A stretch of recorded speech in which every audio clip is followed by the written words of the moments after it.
Time এলোকেশ্যন আছিলে তাৰ পৰা মই কিছু কথা ক'ব খুজিছোঁ যিখিনি ৰেকৰ্ডত থকাটো খুব অত্যন্ত প্ৰয়োজন পোনপ্ৰথমে মই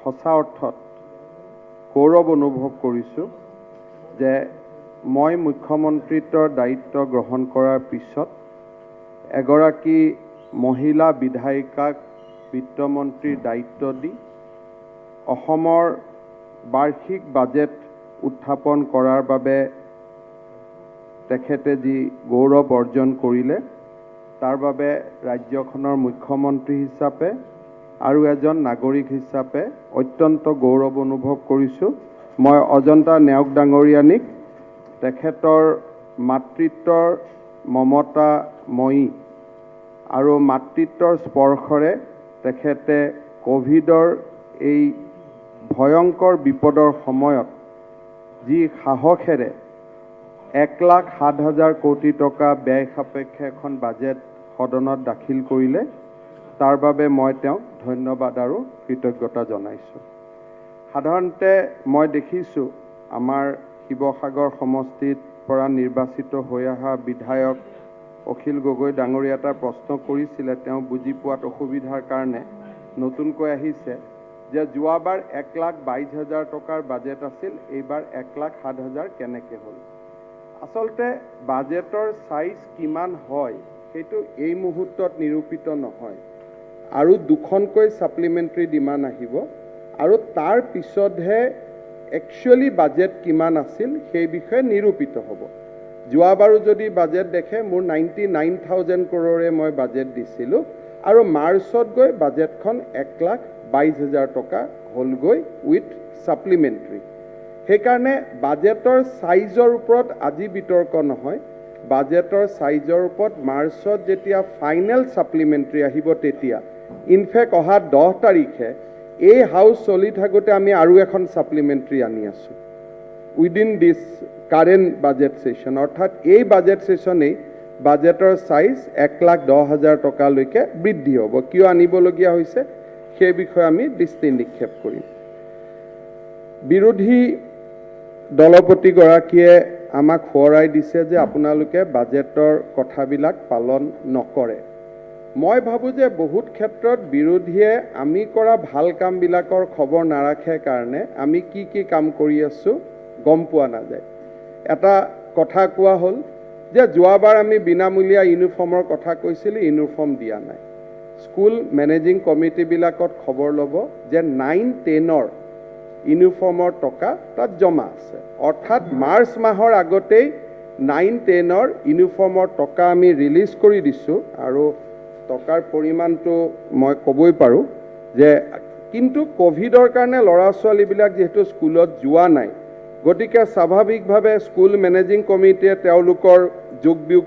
যোগ ল'ব পৰা নাই সেই গতিকে আমাৰ ফালৰ পৰা মই জাষ্ট আমি 45 কোটি 48 লাখ টকা 6,50,792 গৰাকী ষ্টুডেণ্টৰ ক্লাছ 9 আৰু 10ৰ বিনামূলীয়া ইউনিফৰ্মৰ কাৰণে মাৰ্চৰ আগতে আমি ৰিলিজ কৰি দিছোঁ গতিকে একশ্যন টেকেন ৰিপৰ্টটো যোৱাবাৰ বাজেটৰ এতিয়া দিমহে জুলাই মাহত এতিয়ালৈকে মাৰ্চৰ 31 তাৰিখে যি টকা আহিলে তাৰ একশ্যন টেকেন ৰিপৰ্টটো তাৰ আগৰবাৰ সেইটো এনাউন্সমেণ্টত নাছিলে এইটো 2020-21 গতিকে এটা প্ৰয়াস হয় বাজেটত উল্লেখ কৰা প্ৰত্যেকটো কাম যে ইমপ্লিমেণ্ট কৰিব পাৰি যদি বিৰোধী দলে বিচাৰে বাজেটখন ৰিচাৰ্চ কৰে যে কি হোৱা নাই ডেফিনেটলি 2-3টা পইণ্ট পাব কিন্তু যদি কংগ্ৰেছৰ যদি বাজেটবিলাক ৰিচাৰ্চ কৰে তেতিয়ালে এনেকুৱা পাব 90% হোৱা নাছিল আমাৰ মনত আছে এবাৰ তেখেত আমাৰ মাজত নাই প্ৰাক্তন মুখ্যমন্ত্ৰী তৰুণ গগৈ ডাঙৰীয়াই কৈছিল যে মোৰ 5 বছৰ হৈ গ'ল এবাৰ বিহুত মই সবকে নগদ টকা দি দিম এটা বহুত ডাঙৰ প্ৰমিজ আছিল কিন্তু মানুহেতো এটকাও নাই পোৱা গতিকে আমাৰ কথাটো হ'ল 2001 চনৰ পৰা 2020 চনলৈ যদি এটা পৰ্যালোচনা কৰা হয় তেতিয়ালে দেখিব সদনৰ পবিত্ৰতা বাঢ়িছে সদনত বিত্তমন্ত্ৰীয়ে যি প্ৰমিছ কৰে আগতে এটা 10% ৰখা হৈছিল এতিয়া গৈ গৈ সেই প্ৰমিছ ৰখাটো গৈ 80%ত ভৰি দিছে আৰু মইতো দায়িত্ব সহকাৰে কৈছোঁ 1 চনৰ পৰা বাজেটবিলাক যদি এনালাইচিছ কৰে 10 বুলি কওঁতে মই অলপ লিটাৰেৰী কৈছোঁ কিন্তু যদি একেবাৰে পইণ্ট যোগ কৰে কেতিয়াবা ভাত চাহ খাওঁতে ৰকিবুল হুছেইন ডাঙৰীয়াৰ লগত মই বহি ল'ম যে 2001 চনৰ পৰা 2015 চনৰ বাজেট যেতিয়া দিছিল তাৰ ইমপ্লিমেণ্টেশ্যন পাৰ্চেণ্টেজ আৰু যিটো আজি আমাৰ যিটো ইমপ্লিমেণ্টেশ্যন পাৰ্চেণ্টেজ তাতকৈ ডাঙৰ কথা বিৰোধী দলপতিগৰাকী হৈছে সদনৰ গণতন্ত্ৰ ৰক্ষা কৰাৰ তেখেতৰ এটা ডাঙৰ দায়িত্ব এটা উদাহৰণ দিয়ক যে ভাৰতত কোনখন ৰাজ্য আছে যিখন ৰাজ্যৰ বিত্তমন্ত্ৰীয়ে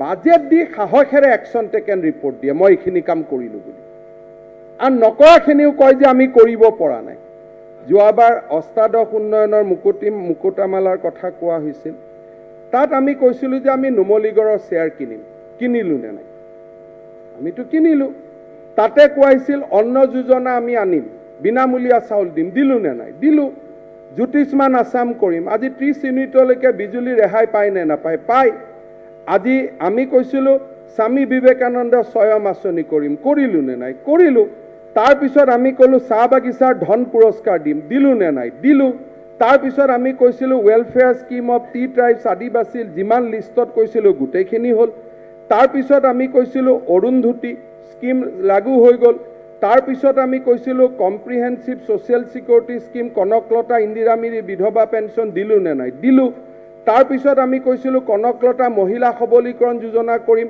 700 কোটি টকা 25,000 টকা সেলফ হেল্প গ্ৰুপক দিলোঁ নে নাই দিলোঁ অসম মালা কৰিম বুলি কৈছিলোঁ কৰিলোঁ নে নাই কৰিলোঁ তাৰপিছত প্ৰজ্ঞান ভাৰতীত স্কুটি দিম বুলি কৈছিলোঁ দিলোঁ নাই ছোৱালীবিলাকে ইমান ধুনীয়াকৈ স্কুটি চলাই থাকে তাৰপিছত আমি কৈছিলোঁ আসাম কেঞ্চাৰ কেয়াৰ ফাউণ্ডেশ্যন কৰিম গোটেই হস্পিটাল বৰপেটাত চেমানদাই কেইদিনমান আগতে চায়ে আহিছে কেঞ্চাৰ হস্পিটাল ইমান দুপ কৰি আগবাঢ়ি আহিছে অহা 24 তাৰিখে কিছু কাম হ'ব ভ্ৰমণ সাৰথী ব্লু বাছ গুৱাহাটীত চলিছে নে নাই চলিছে অসম দৰ্শন নামঘৰে ঘৰে টকা পালে নে নাই পালে যুৱ আৰোহণ স্কিম হ'ল নে নাই আজি সোণালী শস্য ৰূপালী পাঠশালা আমি যিবিলাক স্কুলত টকা দিয়াৰ কথা আছিল আপোনালোকে মেনেজিং কমিটিক খবৰ কৰিব চবতে টকা গুচি গ'ল টিচাৰ প্ৰভিন্সিয়েলাইজ 29,000 শিক্ষক কৰা হ'ল নে নাই অৰুণোদয় দিয়া হ'ল নে নাই এতিয়া মোক কওক 18টাৰ কোনটো কাম আমি কৰা নাই আজি কোন বিত্তমন্ত্ৰী আছে যে 18টাৰ 18টাই 100ৰ ওপৰত 100 নম্বৰ পোৱা কোন বিত্তমন্ত্ৰী ইয়াত আছে আৰু যি ধৰণে ৰকিবুল হুছেইন ডাঙৰীয়াই ক'লে যে 1 কোটি দিম বুলি কৈছিল আপোনালোকে দিয়া নাই অমুক কৰা নাই তমুক কৰা নাই তো মানুহে আমাক এনেই ইয়াত ভোট দি পঠাই দিলে নেকি আচৰিত কথা অলপ আগতে মই ৰকিবুল হুছেইন ডাঙৰীয়াৰ ভাষণটো শুনি আছিলোঁ এনেকুৱা লাগে যেন তেওঁ চৰকাৰৰ ফালৰ পৰা কৈ আছে আমিহে বিৰোধীত বহি আছোঁ তেনেকুৱা হোৱা নাই নহয় অসমৰ মানুহে স্বীকাৰ কৰিছে যে বাজেট হওক প্ৰতিশ্ৰুতি পূৰণত হওক we are doing much better than the Congress আজি কংগ্ৰেছৰ ভোট যি ধৰণে সিঁচৰিত হৈ আছে আৰু আমি সীমিত সাধনৰ মাজত আমাৰ বিধায়কসকলে যি ধৰণে শিক্ষাৰ বাউণ্ডাৰী কোবাই খেলি জিকি আহিছে আপোনালোকে নিজে কম্পেয়াৰ কৰক আমাৰ সাধন সীমিত আমি জনিয়াত যাব নোৱাৰোঁ বাগবৰত যাব নোৱাৰোঁ আমাৰ সীমিত সাধনৰ মাজত আমি যিটো স্ক'ৰ কৰি জিকি আহিছোঁ এনেইতো কেতিয়াও মানুহে ভোট নিদিলেহেঁতেন আজি আপোনালোকে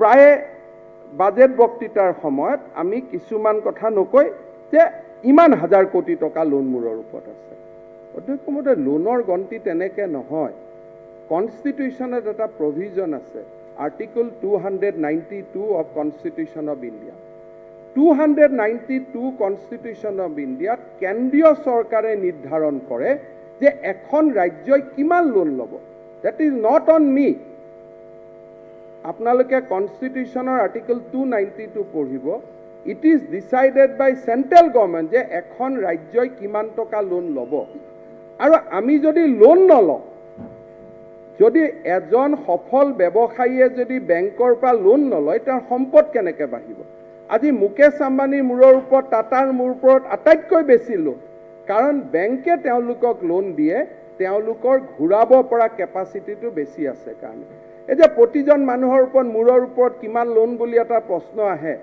উল্টাই যদি আমি কৰোঁ প্ৰতিজন মানুহৰ ওপৰত মূৰৰ ওপৰত সম্পদ কিমান বুলি তেতিয়া হিচাপটো ওলাব এই বছৰ প্ৰতিজন মানুহৰ মূৰত সম্পদ হৈছে 3,50,000 কোটি টকা তাৰ বিপৰীতে আমি লোন ল'ম 18,000 কোটি টকা 3,50,000 কোটি টকা সম্পদৰ বিপৰীতে এই বছৰ gross domestic product of the state is 3,50,000 crores.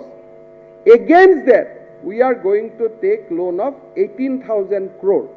গতিকে যদি মোৰ প্ৰত্যেকজনৰ ওপৰত মোৰ সম্পদ বেছি আছে সম্পদৰ বিপৰীতে লোন লোৱাত কোনো আপত্তি নাই মই দেৱব্ৰত শইকীয়া ডাঙৰীয়াক আৰু ৰকিবুল হুছেইন ডাঙৰীয়াক অনুৰোধ কৰিম যে কেতিয়াবা আপোনালোক পাঞ্জাবলৈকে যাব it is a Congress rule state পাঞ্জাবত ডেট জিএছডিপি ৰেচিঅ' আছে 39.9%.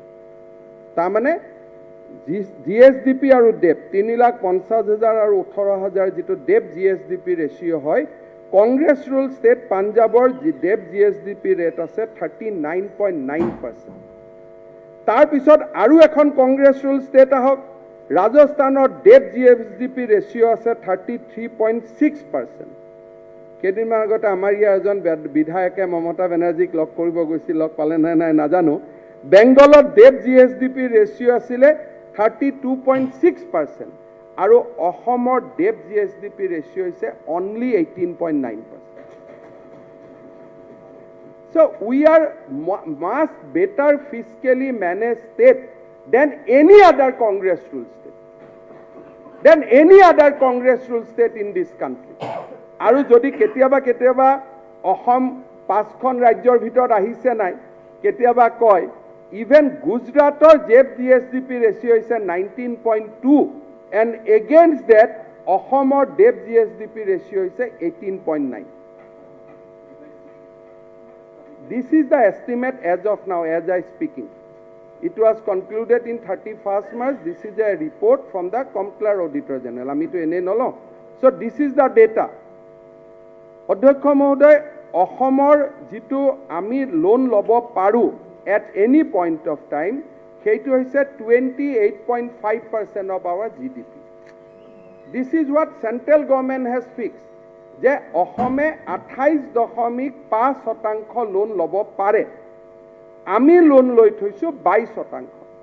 তাৰমানে অহা বাজেটত যদি মই আৰু 6% লোন ল'ব খোজো out of the total GSDP I can আৰু যদি কেৰালাৰ ধৰণৰ মহাৰাষ্ট্ৰ ধৰণৰ ষ্টেট আপোনালোকে চাব যায় মহাৰাষ্ট্ৰ হৈছে ইণ্ডিয়াৰ আটাইতকৈ ধৰুৱা ৰাজ্য যদি সেই হিচাপে চাব যায় কিন্তু এখন ধনী ৰাজ্য কাৰণ যিমানে ধনী হ'ব সিমানে আপুনি ধাৰ ল'ব পাৰিব মহাৰাষ্ট্ৰ চৰকাৰেও ধাৰ লয় আৰু মহাৰাষ্ট্ৰৰ urban development society power society যিমান ইউটিলিটি আছে সকলোৱে ধাৰ লয় আমিতো আমাৰ ধাৰ লোৱা কেপাচিটি অনুপাতে আমি ধাৰ লোৱা নাই আৰু সেই কাৰণে আমি বহুত ক্ষেত্ৰত আণ্ডাৰ ডেভেলপ হৈ আছোঁ কাৰণ যদি ইনভেষ্ট নহয় ৰিটাৰ্ণ ক'ৰ পৰা হ'ব সেইকাৰণে মই ভাবোঁ যে এই বিষয়বিলাকত সাধাৰণ মানুহক বিপথে পৰিচালিত কৰাতকৈ প্ৰথম বিৰোধী দলপতিসকলে বা আমাৰ বিধায়কসকলে যদি কংগ্ৰেছ ৰুল ষ্টেটৰ ফাইনেন্স মিনিষ্টাৰসকলৰ লগত কথা পাতে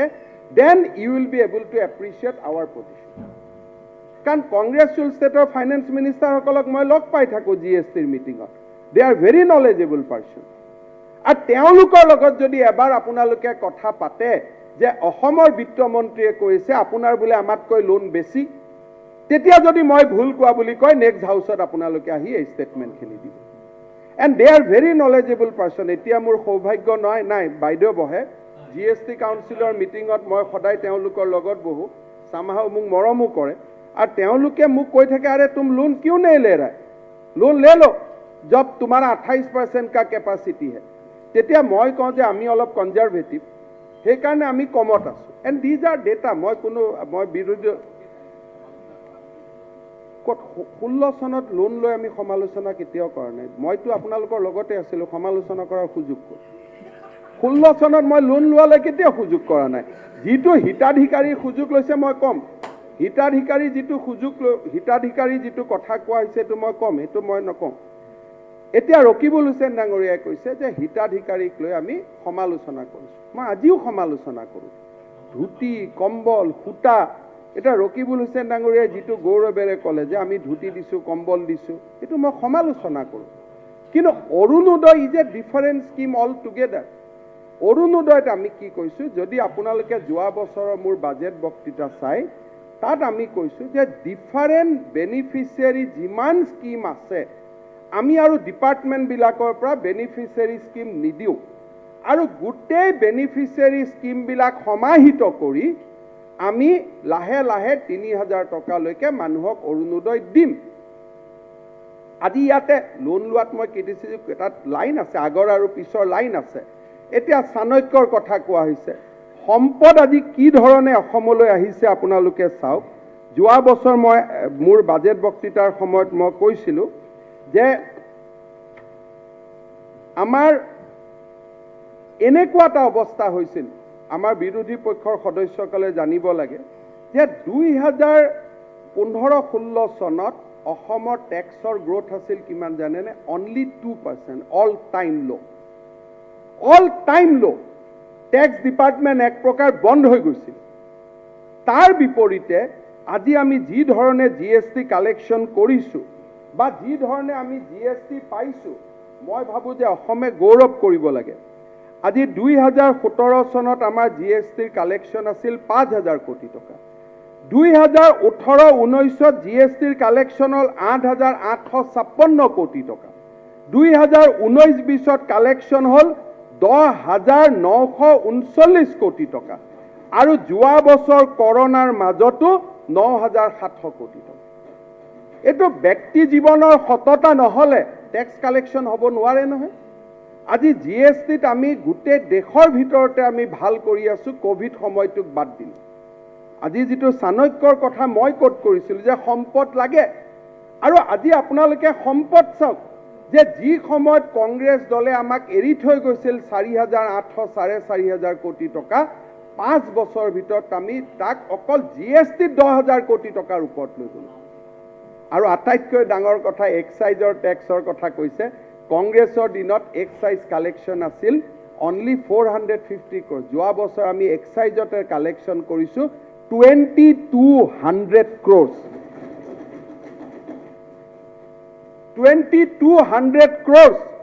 কিন্তু যদি 2011 আৰু 2016 5 বছৰ কম্পেয়াৰ কৰে, 2006 আৰু 11 5 বছৰ কম্পেয়াৰ কৰে, 2001 আৰু 6 5 বছৰৰ কম্পেয়াৰ কৰে, সেই তিনিটা 5 বছৰৰ তুলনাত যোৱা 5টা বছৰ আছিল অসমৰ স্বৰ্ণিম যুগ। আজি ইয়াত কোৱা হৈছে যে গাঁৱত আমি 1 কোটি টকা দিম বুলি কৈছিলোঁ, দিয়া নাই। মাননীয় অধ্যক্ষ মহোদয়, আমি 2016-17 চনৰ বাজেটত আমি কৈছিলোঁ যে CMS গাড়ীৰ পৰা আমি 1 কোটি টকাকৈ দিম। চৰকাৰ আমাৰ হাতত সম্পদ আহি পৰিলে। ফাইনেন্স কমিশ্যনৰ ডিভলিউশ্যন গ্ৰাণ্ট এনাউন্স হ'ল, আমাৰ ষ্টেট ফাইনেন্স কমিশ্যনৰ গ্ৰাণ্ট এনাউন্স হ'ল, আৰু আমাৰ নিজাকৈ CMS জাৰি হ'ল। আজি আমি 7 লাখ টকাৰ ট্ৰেক্টৰ CMS যোজনাৰ পৰা দিলোঁ। ডিভলিউশ্যন ফাণ্ড, যি আমি ষ্টেট ডিভলিউশ্যন ফাণ্ড আৰু চেণ্ট্ৰেল ডিভলিউশ্যন ফাণ্ড যদি আপোনালোকে গন্তি কৰে, অলমষ্ট প্ৰত্যেক গাঁৱত আমি 50 লাখ কৰি পঠাই দিছোঁ। প্ৰত্যেক গাঁৱত। আমাৰ কোনোবা দিনা পঞ্চায়ত মন্ত্ৰীয়ে গাঁও ৱাইজ উত্তৰ দি দিব যে আমি কিমান দিলোঁ। আৰু এই বছৰ আমি ভৰত দাই কৈছে যে ভৰত নৰহ ডাঙৰীয়াই কৈছে যে পুখুৰী কিয় লাগে, নাওবৈচাততো পুখুৰী আছে। মাননীয় ভৰত নৰহ ডাঙৰীয়াক আমি ক'ব খোজোঁ যে জালুকবাৰীয়েও নাওবৈচাৰ দৰে হ'ব খোজে, তাত বেয়া কিয় পাব লাগে। চ' আজি আমি অসমৰ প্ৰত্যেকখন গাঁৱত আৰু এটা গাঁও কেন্দ্ৰিক বিকাশৰ যিটো ধাৰা, যোৱাবাৰ প্ৰত্যেক গাঁৱত আমি ট্ৰেক্টৰ দিছিলোঁ, এইবাৰ প্ৰত্যেক গাঁৱত আমি প্ৰায় 10 লাখ টকাৰ এটা ফিচাৰী দিব খুজিছোঁ। 10-9 19 হৈ গ'ল। তাৰ লগত ডিভলিউশ্যনৰ পইচা গৈ থাকিব।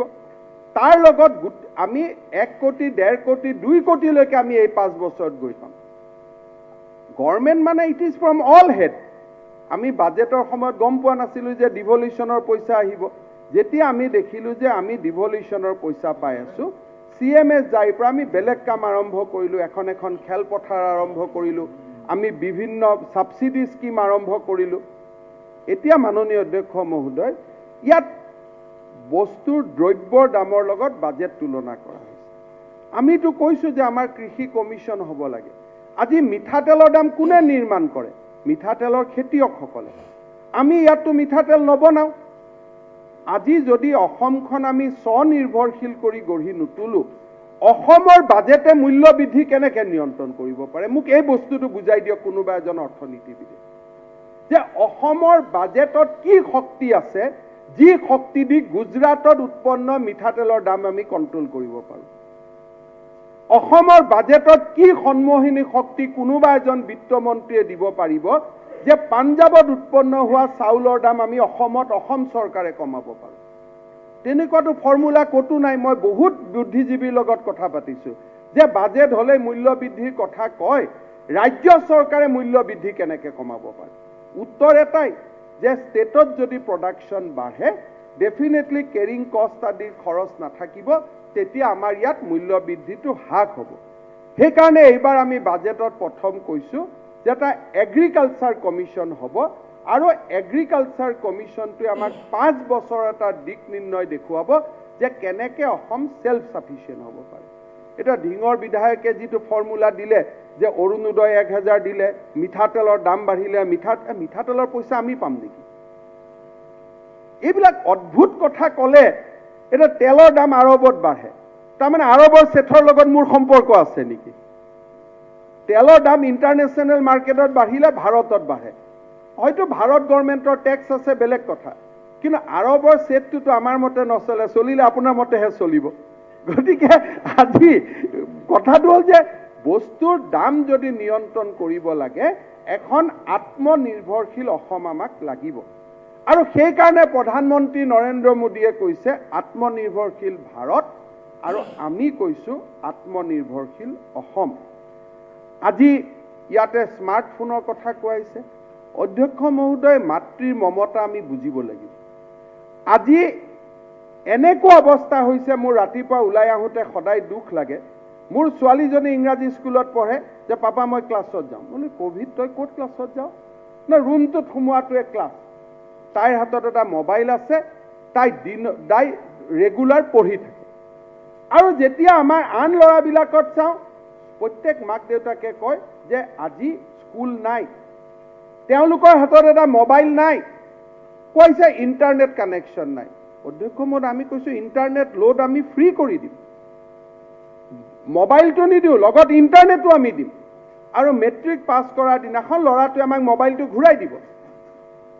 আমি ক্লিয়াৰলি কৈছোঁ, আজি যদি অসমীয়া স্কুলত পঢ়া ল'ৰা ছোৱালীয়ে ক্লাছ কৰিব নাপায় আৰু 6 মাহমান, এটা জেনেৰেশ্যন নষ্ট হৈ যাব।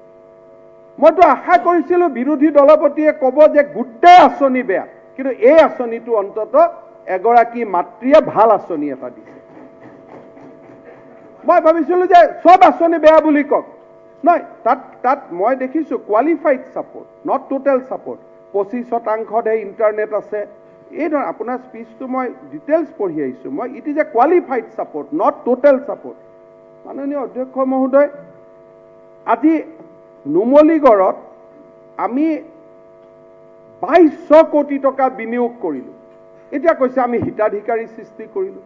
নুমলীগড় শোধানাগাৰ কি আমাৰ হিতাধিকাৰী নেকি? আজি যদি বাজেটখন পুৰা পঢ়িব লাগিব। যদি অৰুণোদয় যদি আমি নিদিলোহেঁতেন, তেতিয়া আপোনালোকে ক'লেহেঁতেন সংকল্প পত্ৰত লিখিছে কিয় দিয়া নাই। আৰে ঘূৰিলেও মাৰ, নুঘূৰিলেও মাৰ, এইটোতো হ'ব নোৱাৰে। আজি আমাৰ সংকল্প পত্ৰখন ৰূপায়ণ কৰাৰ দায়িত্ব আমাৰ ওপৰত পঢ়ি দিয়ক। সেইখন আপোনালোকে বেছি নপঢ়িব, এইখন আপোনালোকে নপঢ়িব, এইখন আমাৰ পঢ়া বস্তু। সংকল্প পত্ৰৰ লগত চৰকাৰৰ কোনো সম্পৰ্ক নাই। চৰকাৰ মতে চলিব। সংকল্প পত্ৰ আমাৰ কাৰণে ডাইৰেকশ্যন। আমি যদি সংকল্প পত্ৰ ৰূপায়ণ কৰিব নোৱাৰোঁ, 5 বছৰ পিছত মানুহে ঠেলি আপোনালোকক ইয়াত পঠাব, আমি তাত যাম। গতিকে সংকল্প পত্ৰ আপোনালোকে নপঢ়িব, মিছগাইড হৈ যাব, তেতিয়া আৰু আপোনালোক বিজেপিত আহি যাব। এজনটো আহিলেই সংকল্প পত্ৰ পঢ়ি পঢ়ি, আৰু যদি বেছি সংকল্প পত্ৰ পঢ়ে, people will be motivated by the ideology of Deendayal Upadhyaya and Shyama Prasad Mukherjee. গতিকে মই আপোনালোকক অনুৰোধ কৰিম আপোনালোকে সংকল্প পত্ৰ নপঢ়িব, কাৰণ মোৰ এইফালে ইমান জাগা নাই, মোৰ আনিব দিগদাৰ।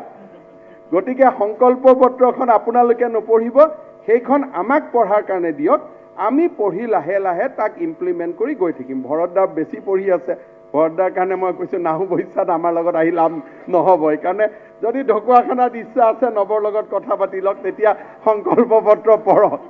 আদাৰৱাইজ আমাৰ সংকল্প পত্ৰখন আপোনালোকে নপঢ়িব, সেইখন দিছ ইজ এ সংকল্প between people and BJP. Congress has nothing to do with that. এইখন যদি আমি ৰূপায়ণ নকৰোঁ মানুহে আমাক ভোট নিদিব। গতিকে সংকল্প পত্ৰ is a solemn communication between our voters and our party. এখন পবিত্ৰ দস্তাবেজ, যিখন দস্তাবেজৰ অংশীদাৰ হ'ল বিজেপিক ভোট দিয়া সমাজখন আৰু বিজেপিৰ মন্ত্ৰীসভা বা বিধায়কসকল।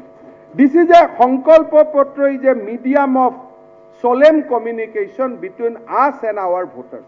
Congress has nothing to do with this. আপোনালোকে আমাৰ বাজেটক সমালোচনা কৰক, আপোনালোকে আমাৰ বাজেটৰ কথা কওক, সংকল্প পত্ৰৰ কথা আপোনালোকে ক'ব নালাগে। তেতিয়া মোৰ অলপ দেৰি লাগে, বিজেপি আপোনালোক নে আমি।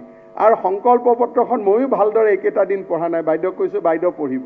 আপোনালোকে মোতকৈও যদি বেছি পঢ়ি দিয়ে তেতিয়াহ'লেতো মোৰে চাকৰি যাব, এইটোতো নহ'ব। গতিকে সংকল্প পত্ৰখন আমাৰ ওপৰত এৰি দিয়ক, আমি চাম। মাননীয় অধ্যক্ষ মহোদয়, ইয়াত কোৱা হৈছে যে ভৰত নৰহ ডাঙৰীয়াই কৈছে যে মথাউৰি নালাগে। শৰৎ সিংহৰ কথা কৈছে, কি কৈছে আপুনি? ঠিক আছে। মাননীয় ভৰত নৰহ ডাঙৰীয়াই কৈছে যে বানমুক্ত সম্ভৱ নহয়। মাননীয় অধ্যক্ষ মহোদয়, সম্ভৱ নোহোৱা কথা এটাকে যদি সপোন হিচাপে পম খেদি থাকোঁ তাততো একো বেয়া কথা নাই। আজি আমি কৰিছোঁ কি, আমাৰ সদনে জানি ভাল পাব, এইবাৰ আমি কৈছোঁ যে 1000 কিলোমিটাৰ ৰাস্তা মথাউৰিৰ ওপৰত আমি পকী কৰিম। একো নহ'লেও ডিব্ৰুগড়ৰ পৰা মাজুলীলৈ চিধা মথাউৰি দি যাব পাৰি, চিমেণ্ট চাপৰি দি মাত মৰা হৈ। মই সেই শব্দবিলাক নকওঁ, মই বিনম্ৰতাৰে সৈতে ক'ম যে will build 1000 kilometre road on embankment, কাৰণ ব্ৰহ্মপুত্ৰৰ ওপৰত এক্সপ্ৰেছ হাইৱে সম্ভৱো নহয়, মাজত গেপ থাকিব। গতিকে যিটো কথা নহয়, মই বিনম্ৰতাৰে ক'ম যে আমি মথাউৰিৰ ওপৰত যেতিয়া ৰাস্তা বনাম ডিষ্টেঞ্চবিলাক কমি কমি আহি থাকিব, মথাউৰিটো কম্পেক্ট হ'ব, ক'ৰবাত নহয় ক'ৰবাত বানপানীত আমাক ইয়াত পজিটিভলি কণ্ট্ৰিবিউট কৰিব। 4000 কিলোমিটাৰ আজি আমাৰ মথাউৰি আছে। আমি যদি লাহৰীঘাটৰ উন্মুক্ত জেগাখিনিত যদি আমি মথাউৰি এটা বনাব পাৰোঁ, গুৱাহাটীৰ পৰা আমি শিলঘাট গৈ উপস্থিত হ'ব পাৰিম থ্ৰু এম্বেকমেণ্ট। এতিয়া কল্পনা কৰাটো কোনো বাধা নাই। যেতিয়া মই অসমৰ প্ৰথম বিত্তমন্ত্ৰী আছিলোঁ, আজি ইয়াতে টেক্স কমিশ্যনাৰ আছিলে তেতিয়া কল্যাণ চক্ৰৱৰ্তী, মই কৈছিলোঁ যদি কিবা কৰি 5000 টকা অসমৰ টেক্স উঠি যায় আমি অসম বদলাই দিব পাৰিম। আজি অধ্যক্ষ মহোদয় আমি 11000 টেক্স উঠাই লৈছোঁ। গতিকে সপোনবিলাক কেতিয়াবা ফলে। আজি অৰুণোদয় যে কেতিয়াবা কোনোবাই আনিব পাৰিব, অৰুণোদয়ৰ দৰে আঁচনি, এইটো অসমত কোনে কল্পনা কৰিছে? আৰু আজি যিটো হিতাধিকাৰী সৃষ্টি হৈছে, মাননীয় অধ্যক্ষ মহোদয়, এই শব্দবোৰ প্ৰয়োগ কৰি থাকিলে মানুহে মনত দুখ পায়। সূতা কম্বল হিতাধিকাৰী, কিন্তু মানুহক যেতিয়া আমি ইনকাম এটা, আজি ৰাহুল গান্ধীয়ে কি কৈছিলে যোৱা ইলেকশ্যনৰ আগত, গতিকে হিতাধিকাৰী সৃষ্টি নহয়, এইটো হৈছে যে আমি কৈছোঁ যে তোমালোকে মিঠাতেল দালি এই দামখিনিৰ 50%ত তোমালোকে কিনিবা, তাৰ কাৰণে আমি তোমালোকক 1000 টকা দিছোঁ আৰু আমি চেষ্টা কৰিম আমি 3000 টকালৈকে গৈ পোৱা। বাকীটো আমি ধুতি কম্বল সূতা কাকো দিয়া নাই, সেইবিলাক হিতাধিকাৰী লাইনততো আমি যোৱা নাই।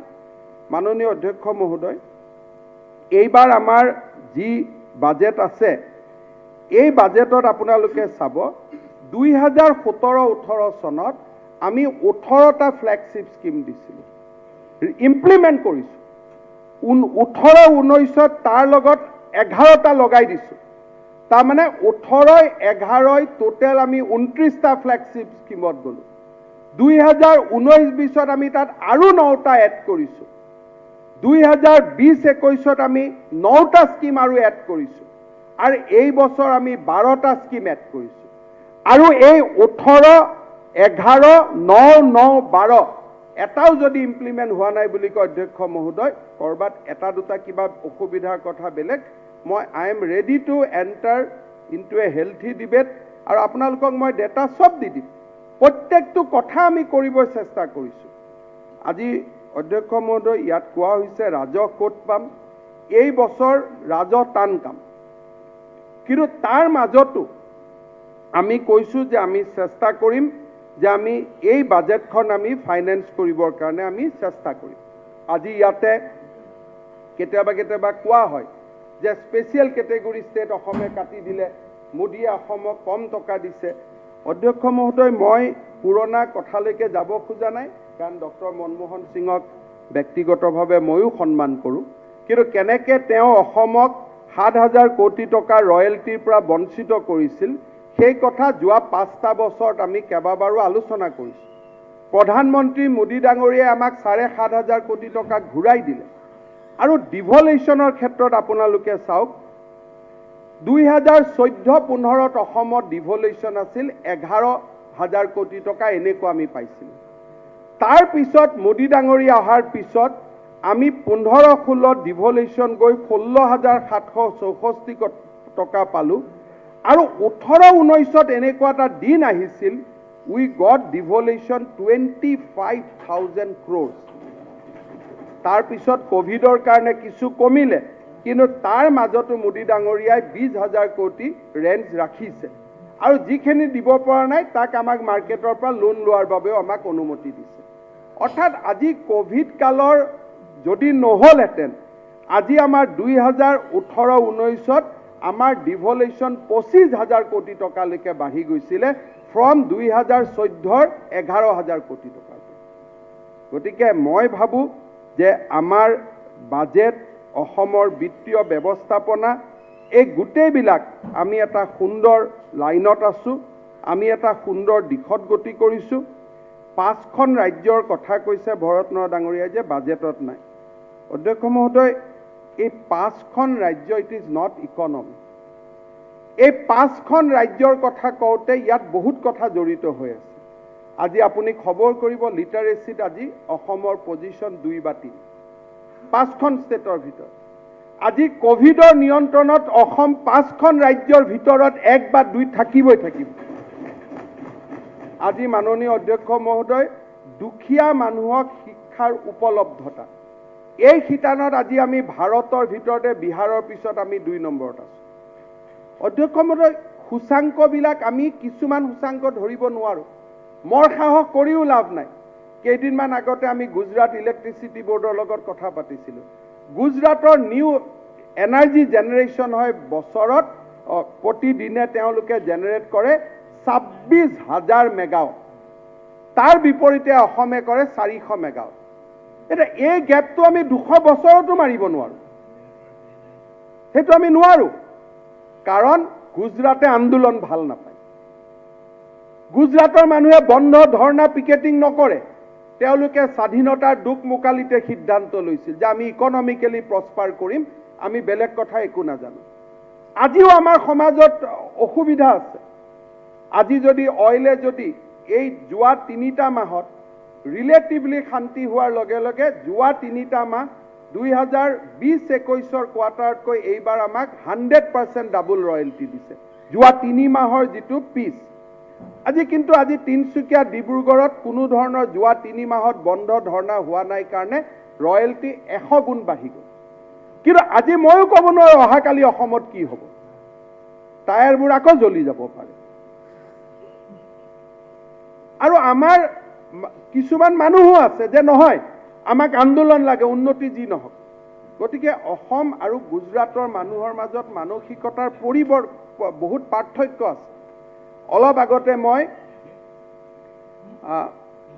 এটা ভিডিঅ' চাই আছিলোঁ, তেলেংগানাৰ চিফ মিনিষ্টাৰৰ সন্তান কেটিআৰ, তেওঁ এটা গেডাৰিং এড্ৰেছ কৰি আছিলে। তেওঁ কৈছে our state act as a private entrepreneurship, যে আমি ব্যক্তিগত যেনেকৈ কাম কৰে আমি তেনেকৈ কাম কৰোঁ, আমি লাভ হোৱা কামতহে টকা খৰচ কৰোঁ, লাভ নোহোৱা কামত আমি একো নকৰোঁ। কিন্তু আমাৰ প্ৰমূল্য বেলেগ। অসমে ভাৰতৰ 5খন ৰাজ্যত যাব, আমাৰ নিজৰ কথাত আমি যাম। আজি জেণ্ডাৰ জাষ্টিছত কাম কৰিবলগীয়া আছে, আজি আমি লিটাৰেচিত কাম কৰিবলগীয়া আছে, ৰোড নেটৱৰ্কত কাম কৰিবলগীয়া আছে। আৰু ইয়াৰ কাৰণে এজন মুখ্যমন্ত্ৰীয়ে বাজেটত ক'ব নালাগে আমি 5খন ৰাজ্যৰ ভিতৰত এখন কৰিম। ডেট ইজ মই প্ৰত্যেকখন সভাত কওঁ। আজি ইয়াত কোৱা হ'ল যে বহনক্ষমত বোলে অসমে বেয়া পাৰফৰ্মেঞ্চ কৰে, এইটো নহয়। অসমে যোৱাবাৰতকৈ ভাল পাৰফৰ্মেঞ্চ কৰিছে, কিন্তু বেলেগ ৰাজ্যবিলাকে তাতকৈ আৰু বেছি ভাল পাৰফৰ্মেঞ্চ কৰিছে। অসমে এক কেটেগৰী ওপৰত আহিছে। আৰু যেতিয়া আমি কৈছোঁ পুৰণা ডাটা, তাৰ কাৰণটো যোৱাকালি চেয়াৰমেন আলী আহমেদ ডাঙৰীয়াই কৈছে যে বহনক্ষম উন্নয়নৰ যিখন নীতি আয়োগে ডেটা ওলাইছিল, that was based on NFSS 2 আৰু যোৱা কেইদিনমান আগতে ওলালে NFSS 3। সেইখন ৰিপৰ্টত আহিছে যে অসমৰ হাইস্কুলত এজনো ট্ৰেইন টিচাৰ নাই। কিন্তু আপোনালোকে জানে যে আমি টেটত ট্ৰেইন টিচাৰ দিছোঁ। As of now we have 22,000 train teacher, কিন্তু ৰিপৰ্টত আহিছে এজনো নাই। কাৰণ that report was based on earlier census. আৰু মেইনলি মই আৰু পলিটিকেল কৰিব নাযাওঁ, মোষ্ট অফ দ্য থিংছ যিটো আপোনালোকৰ দিনত হৈছে। এতিয়া যি নতুনকৈ বহনক্ষমৰ ওলাব, মই আজিও নকওঁ আমি কিমান ওপৰত গৈছোঁ, কাৰণ সোমাই কিছুমান ডেটা ময়ে ভয় খাই গৈছোঁ। যেতিয়া বহনক্ষম উন্নয়ন বুলি কয় তাত ইকনমি নুবুজায়, ছ'চিয়েল কথা বতৰা তাত চব ইনক্লুড আছে। যোৱাকালি আমি ছিকিমত পাইছোঁ অসমৰ 34টা বাচ্চা 34 শিশুক হিউমেন ট্ৰেফিকিং কৰি লৈ গৈছিলে। কেইদিনমান আগতে কেৰেলাৰ পৰা আমি উদ্ধাৰ কৰিছোঁ 9গৰাকী মহিলা প্ৰষ্টিটিউশ্যনত ঢালি দিয়া হৈছিলে। আজি যে অসমৰ তলে তলে এনেকুৱা ধৰণৰ ঘটনাবিলাক চলি আছে, মোৰো আইডিয়া নাছিল। অনেষ্টলি মই মিনিষ্ট্ৰীত থাকিও মোৰ আইডিয়া নাছিল। এইবাৰ গৃহ বিভাগৰ দায়িত্ব লৈ মই দেখিছোঁ যে অসমত ধৰ্ষণ, অসমত শিশুক বিক্ৰী, এই বহনক্ষম উন্নয়নত এই গোটেইবিলাক আহে। অৰ্থাৎ বহনক্ষম উন্নয়নত ষ্টেটে কেতিয়াও ওপৰত যাব নোৱাৰে যদি ষ্টেটত অপৰাধ দূৰ নহয়, ষ্টেটত যদি জেণ্ডাৰ জাষ্টিছ দূৰ নহয়। ইয়াৰ লগত বাজেটৰ সম্পৰ্ক নাই। গোটেইকেইটা যদি আমি পৰ্যায় চাওঁ, gender justice is a very very important thing. এতিয়া জেণ্ডাৰ জাষ্টিছ আপুনি ক'ত পাব যদি 16 বছৰত বিয়া হৈ যায় ছোৱালী? 15 বছৰত যদি বিয়া হৈ যায় ক'ত জেণ্ডাৰ জাষ্টিছ পাব? গতিকে এইটো চৰকাৰক সমালোচনা কৰা কথা নহয়। আজি মই দেখিছোঁ যে পেপাৰবিলাকে যেতিয়া অসম ক'ৰবাত তলত পৰে হেডলাইন কৰে, কিন্তু হেডলাইনটো কি? যে নাবালিকাত বিয়া হয়, আকৌ পপুলেশ্যন কণ্ট্ৰলৰ কথা ক'লে আকৌ সমালোচনাও কৰি দিয়ে যে এইটো কিয় কৈছে। দুটাটো একেলগে নাযাব।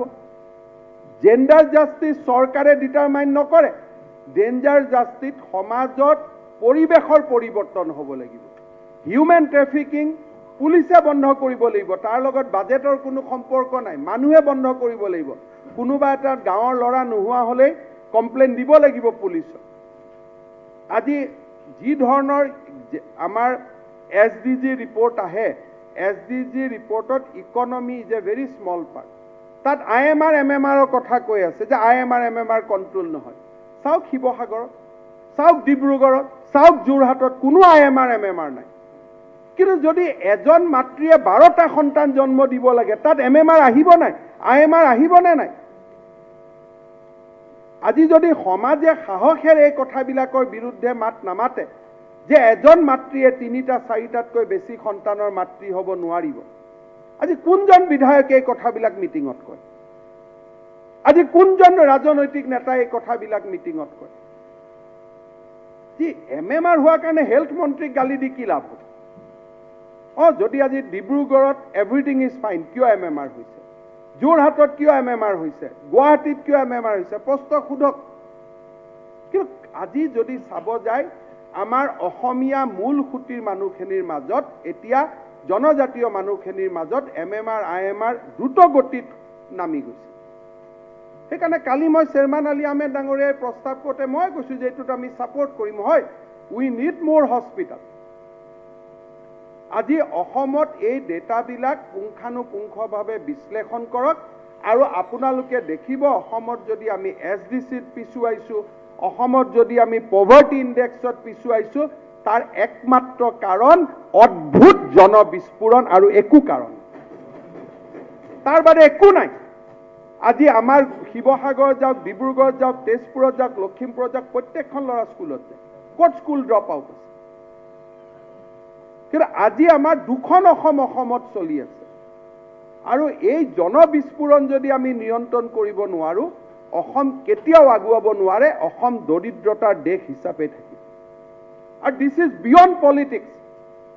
আজি হেনৰি কলেজত মই যেতিয়া স্কুটি দিছিলোঁ আমিনগাঁৱত, মানুহে ভোটৰ কথা ক'ব লাগে, মোৰ স্পীচটো শুনিব। মই আমিনগাঁৱত অমিত শ্বাহ ডাঙৰীয়া আছিলে, মই ভাষণত কৈছিলোঁ যে আজি মোৰ বেয়া লাগিছে যে এছাম ছোৱালীক মই স্কুটি দিছোঁ আৰু আন এছামে এই বয়সতে 4টা সন্তান বাচ্চা লৈ পেলাই মাতৃত্বৰ বেদনা লৈ আছে, মাতৃত্বৰ সৌভাগ্য লৈ থকা নাই। চ' উই হেভ টু বি টাফ। আমি চিধা কথা ক'ব লাগিব।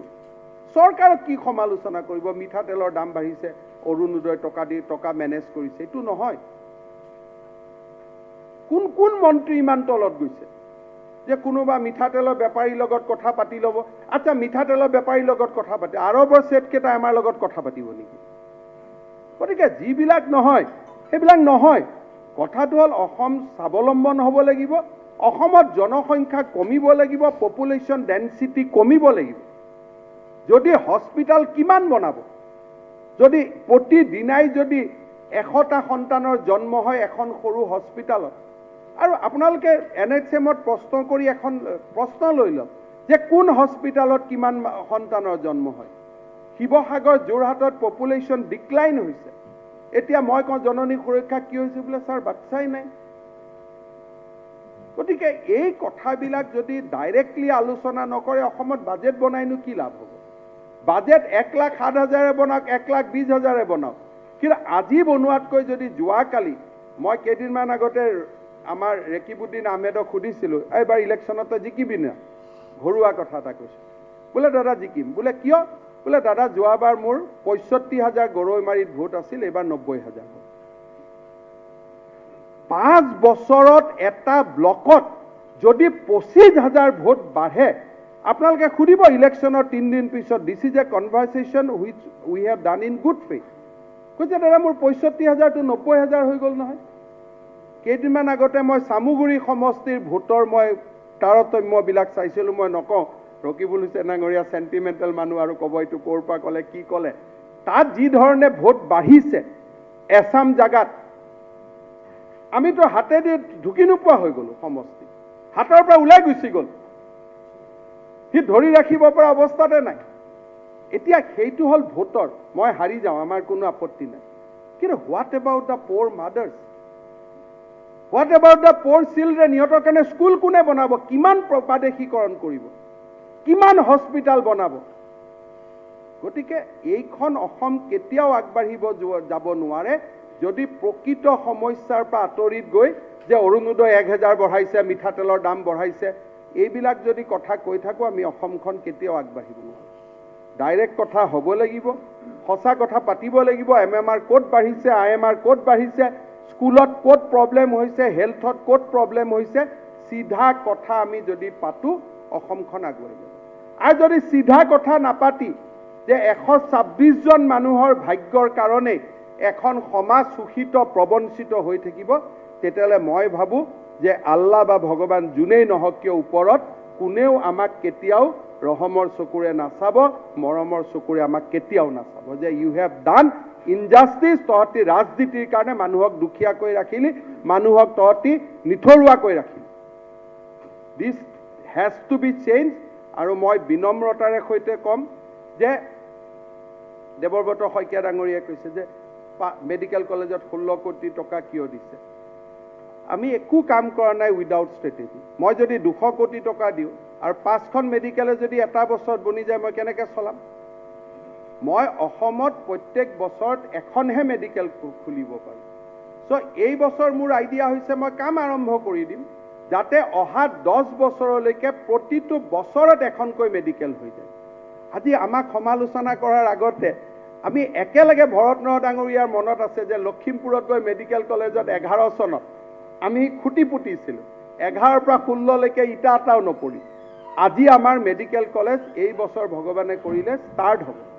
যোৱা বছৰ আমি ডিফু আৰম্ভ কৰিলোঁ, অহা বছৰ আমি ঠিক কৰিছোঁ যে নলবাৰী নগাঁও ইয়াৰ ভিতৰত কোনোবা এখন কৰিম অৰ্থাৎ আমাৰ চৰকাৰৰ দিনত 5 বছৰত আমি 5খন মেডিকেল আৰম্ভ কৰিম আৰু নতুন 5খনৰ আমি বুনিয়াদ কৰি থৈ যাম যাতে নেক্সট 5 ইয়াৰ্ছত আমি থাকো কোনোবা থাকো আৰু 5খন বনিব পাৰে সেইকাৰণে we are doing everything with a scientific approach এটা সিনাৰ্জি লৈ আমি কৰি আছো আমি কোনো ইয়াতে হেৰি কৰিব খোজা নাই আজিতো মই ইমানলৈকে গৈছো যে যোৱাকালি মই চাইছো যে আমাৰ CM অফিসত অসম পুলিচে গাড়ী দি থৈ দিছে 23খন তেলু পুলিচে দিয়ে গাড়ী উচলাই আমাৰ অফিচাৰে পুলিচত মই কৈছো গাড়ী বন্ধ কৰক CM অফিসত 23খন গাড়ী কোনো দৰকাৰ নাই এটা মই কৈছো হোম ডিপাৰ্টমেন্টৰ ডেপুটি সেক্ৰেটাৰীলৈকে গাড়ী পুলিচৰ ৰিজাৰ্ভৰ পৰা তেলু ফ্ৰী পায় মই কিয় আহিব যদি হোমক গাড়ী লাগে হোমে কিনিব আমি কৰি আছো আমাৰ ফালৰ পৰা বাজেট নিয়ন্ত্ৰণত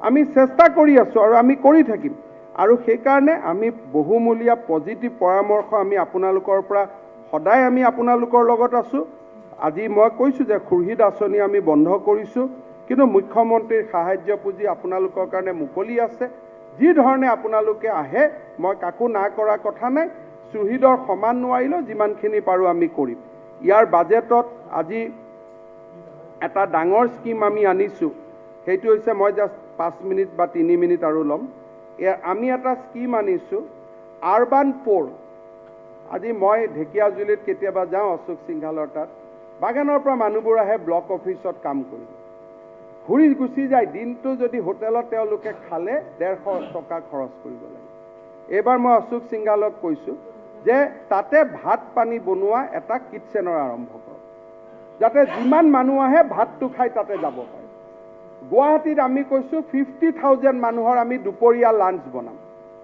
যেটো ইয়াতে 1 নম্বৰ আমি অন্ন সুৰক্ষাত এবাৰ কৈছো মই দেখিছো যে হাউসত বহুতে কথাটো বুজি পোৱা নাই কাৰণে ইয়াত আলোচনা হোৱা নাই আমি কৈছো যে এইবাৰ আমি ইয়াতে সকলো মানুহকে অন্তত আৰবান যিখিনি গাঁৱৰ পৰা ডিসি কোৰ্টত কাম কৰাব আহে কুম্বা আহে চেষ্টা কৰিছো এবাৰ 100 কোটি টকা ৰাখিছো যে গৰম ভাত সাজ অন্তত খাই যাও বাজেটত আমি তাৰ কথা কৈছো মাননীয় অধ্যক্ষ মহোদয় কোভিডৰ কথা কোৱা হৈছে ৰকিবুল হুছেইন ডাঙৰীয়াই জানে যে কোভিডৰ ক্ষেত্ৰত অসম চৰকাৰে আমি কি কৰি আছো কোভিডৰ অনাথ শিশু কোভিডৰ বিধৱা আৰু এইবাৰ আমি কৈছো যে নহয় কোভিডত মৃত্যু হোৱা সকলো পৰিয়ালকে আমি 1 লাখ টকা কৈ দিম আজি কোতে এনেকুৱা মমতাময়ী চৰকাৰ আমি পাইছো কোনখন ষ্টেটে কৰিছে আজি কোনখন ষ্টেটত এনেকুৱা কথা কৈছে আমি সৰু ৰাজ্য 1 লাখ কৈছো কোনোবাই হয়তো অহাকালি 5 লাখো দিব পাৰে কিন্তু অসম ভাৰতৰ 5খন ৰাজ্যৰ ভিতৰত অলৰেডি আমি এখন কাৰণ আমিয়ে কৈছো যে প্ৰথম আমি দিম কোনো ৰাজ্যটো ক'ব পৰা নাই আজি আমি ইয়াতে আমি এমপ্লয়মেন্টৰ কথা কৈছো কোৰ পৰা এই প্ৰশ্নটো আহিলে যে 1 লাখ পোষ্ট কৰবাত এবলিষ্ট হ'ব আমি কৈছো যে হয় আজি অসমক পুলিচ লাগে আজি অসমক বাংলো পিয়ন নালাগে যদি মই বাংলো পিয়নটোৰ জায়গাত পুলিচৰ ক্ৰিয়েট কৰো তাত হাউসৰ কি আপত্তি থাকিবলগীয়া আছে ব্ৰিটিছৰ দিনৰ পৰা আমাৰ যিবিলাক চাকৰি আছিল তাৰটো ৰিলুক এটা হ'ব লাগিব ব্ৰিটিছৰ দিনৰ নিয়ম আছিল বাংলো পিয়ন মই কৈছো ভাই আমাৰ বাংলো কোট পিয়ন কোট আমাক দুইটাই নালাগে বাংলো পিয়নৰ জায়গাত আমাক আজি পুলিচ লাগে আজি আমাক শিক্ষক লাগে গতিকে 1 লাখ চাকৰি আমি নতুনকৈ কৰিব বুলি ভাবিছিলো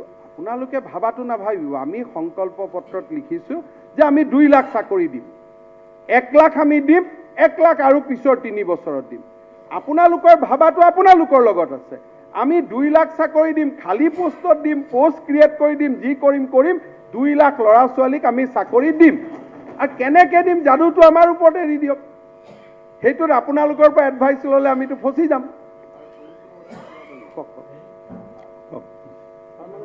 আমাৰ rules of procedure and conduct of business in Assam Assembly. Yes, sir. Rule 143 is up. Rule 2. The finance minister shall have general right of reply. At the item discussion. Dada, my MLA time hai. Apunar reply. My reply ekebare reply ojanta ne oge dibo. Eto reply no. Finance minister reply dibo. Finance minister reply dibo.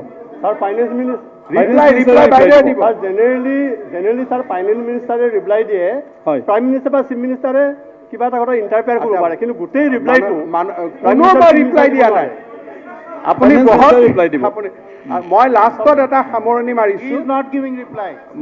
মই আমাৰ বিধায়কৰ টাইমহে লৈছো বাইদেউৰ time বাইদেউৰ লগত আছে মাননীয় অধ্যক্ষ মহোদয় লাষ্টত মাইক্ৰ' ফাইনেন্সৰ লোনটো লৈ মই সামৰিছো মই মাইক্ৰ' ফাইনেন্সৰ লোনটোৰ কথা কৈ সামৰিছো আমি প্ৰতিশ্ৰুতি দিছিলো যে মাইক্ৰ' ফাইনেন্সৰ লোন আমি মাফ কৰিম দেৱব্ৰত শইকীয়া ডাঙৰীয়াই কৈছে কোম্পানীবিলাকৰ কি হ'ব 4,000 কোটি টকা আমি কোম্পানীক বাধ্য কৰাইছো লোন উঠাই ল'বৰ কাৰণে যে আপোনালোকে যি ইলিগেল লোন দিছিল এইটো লোন আপোনালোকে সাৰেণ্ডাৰ কৰিব লাগিব তাতকৈতো ডাঙৰ ব্যৱস্থা কোনেও ল'ব নোৱাৰে 4,000 কোটি টকা লোন কৈছো বমি কৰি থৈ যা ইয়াতে ল'ব নোৱাৰিব নাম্বাৰ 1 নাম্বাৰ 2 আমি কৈছো যে সকলোকে যদি লোন ৰেহাই দিও বহুত মহিলাই কৈছে আমাক লোন ৰেহাই নালাগে কাৰণ আমি যদি লোন ৰেহাই লওঁ আমি বেংকৰ পৰা আঁতৰি আহিম সেইকাৰণে আমি কৈছো বাইদেউ আপোনালোকক যদিও লোন ৰেহাই নালাগে তথাপিতো আমি আপোনালোকক 25,000 টকা মাতৃত্বৰ মৰমেৰে দিম আৰু ফাইনালি যাক লোন ৰেহাই লাগে বুলি ক'ব আমি সকলোকে লোন ৰেহাই কৰি দিম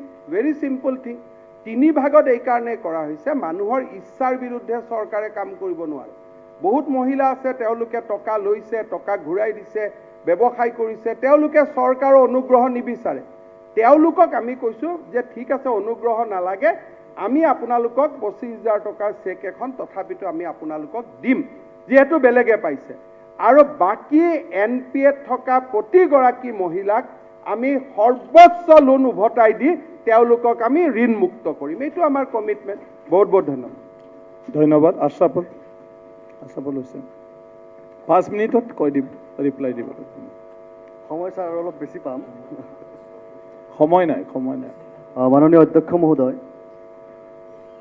মোৰ বৰোৱাত আপত্তি নাই নাই বৰোৱাত মোৰ আপত্তি নাই নাই এনেও চবৰে